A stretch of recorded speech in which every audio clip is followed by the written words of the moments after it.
got this Google Maps map here with all these little push pins on it, and they each represent either tide stations, current stations, places where you can put-ins, places where you might want to paddle to, things like that.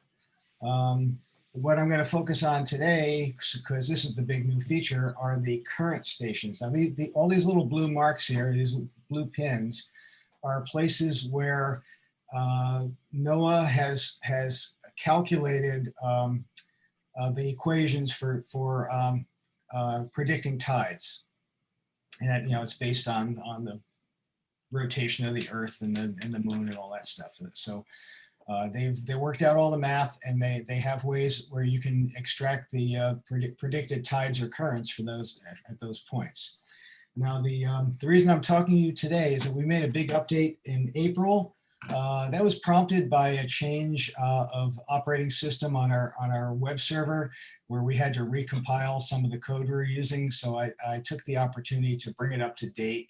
We're now using a very up-to-date version of Xtide, which is what does the predictions, and we're using all up-to-date tide prediction files, the equations from NOAA. So things should be, if anything, a little bit more accurate than they were before. I doubt anybody can really tell the difference, but at least we know we're using the latest data. Okay, so this is the map over on the. Oops, was there a question? Okay. Over on the right side, there's you have a graph of the tides for the day, and you can pick the day that you want to see the prediction for. Right now, I've got today's tides predicted shown here, and this is the graph. This is ebbing tide on the lower part, and then flooding tide on the upper. So if you can see that right now, the max flood, I guess, was for 1110. PDT, and then or 1122, I guess is the actual max. And this is the there's a tab. You get the predictions in tabular form down here. The new feature I really wanted to talk to you about is if you look under the map here, where there's these are like switches for turning on and off the different markers.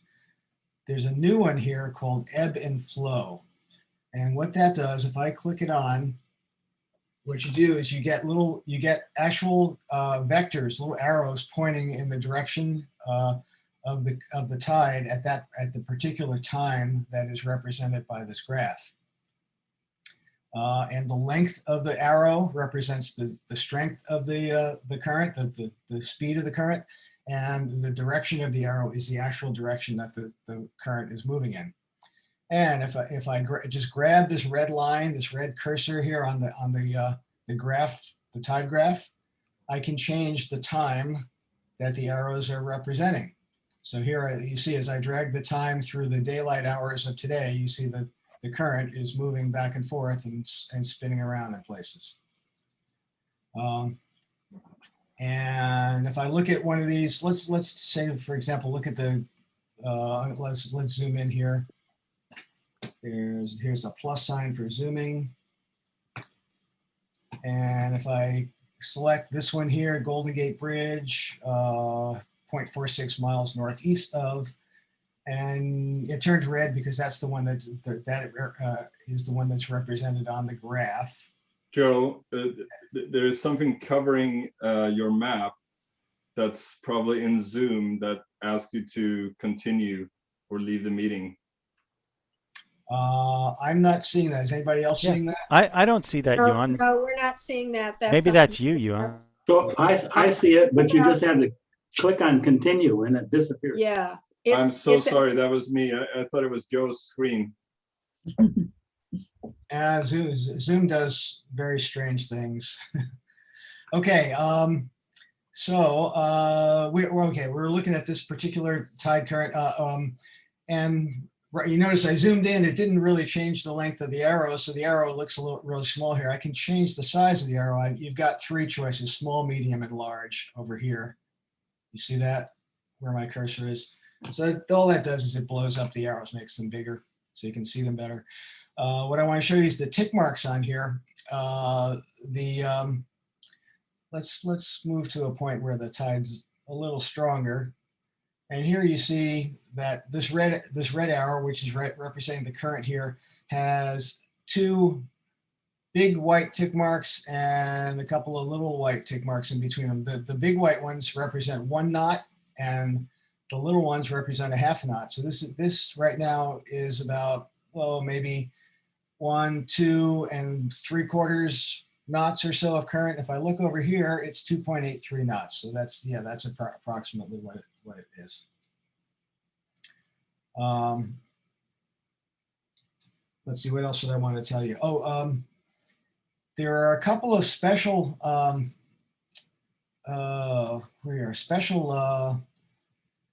stations where NOAA has, in addition to predicting the tides in the future, they will actually tell you what the tides really were in the past. There's only actually 4 of them in the Bay Area, and 2 of them have been out of commission since I implemented this stuff.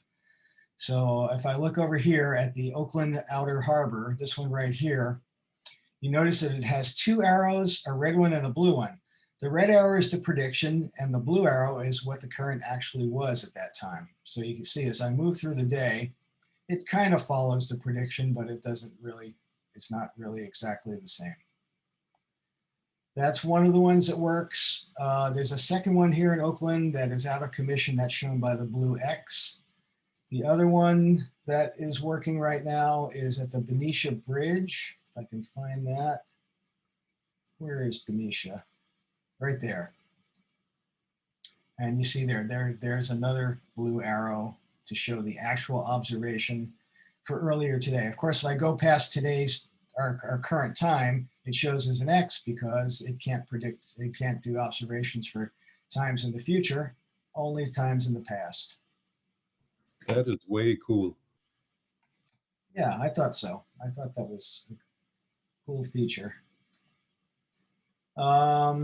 Let's make these smaller again.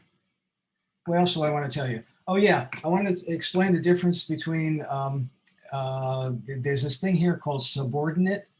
I explained that NOAA has made equations for predicting tides and currents at a few spots around the bay.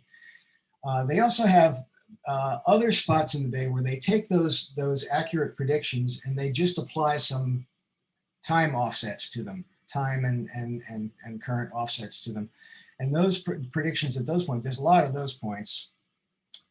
Okay. And if I turn those on, that's the subordinate mark down here at the bottom of the map. So those will show up, but they have a different kind of arrow. They're a gray arrow with a funny looking double arrowhead.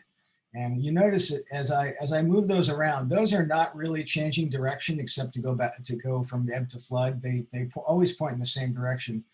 And that's because NOAA does not predict the current direction for these other than to say the average direction for flood is this way and the average direction for ebb is that way.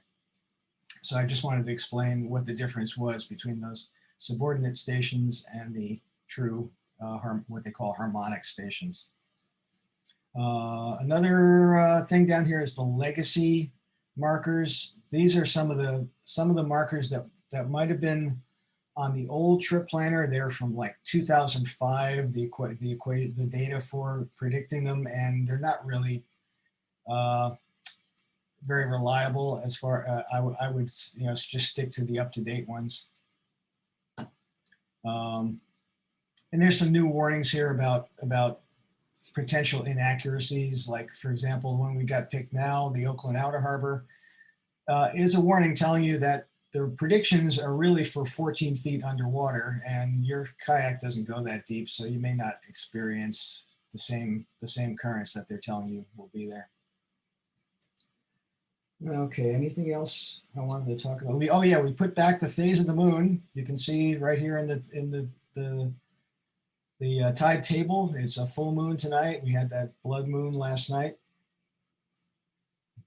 And of course, Penny Wells has continued to update the descriptions of all these put-in points, putting photos and good descriptions of all the yellow markers. All the yellow markers are potential put-in points. So if you're trying to plan a trip, use that to find out where you can get your kayak near the water. So And- Joe, you can show hourly differences in tide somewhere. There's a button. Yes, the tide table here, by default, it just shows you the max ebb and flood and slack. If you want more detail in the table, this button here, hourly, it's just the word hourly. You click that and you get a table of the tides by hour. Of course, now, if you have it in ebb and flow mode and you got the point selected, let's get a tide. Here's a current station here. Oh, it's not working. Oh, ebb and flow, I turned it off. In ebb and flow mode, underneath the graph, not only does it tell you what the actual hour and minute of where the cursor is, but it tells you what the predicted tide is at that particular minute in time. So right here you see it's 100th of a knot. Here at max flood, it's 0.32 knots. Okay, that's about all I had to talk about tonight. Unless anybody has questions, I could answer them. Joe, this is awesome. Yeah, Thank thank you, you. Joe. It's really good. Thank you. Really great.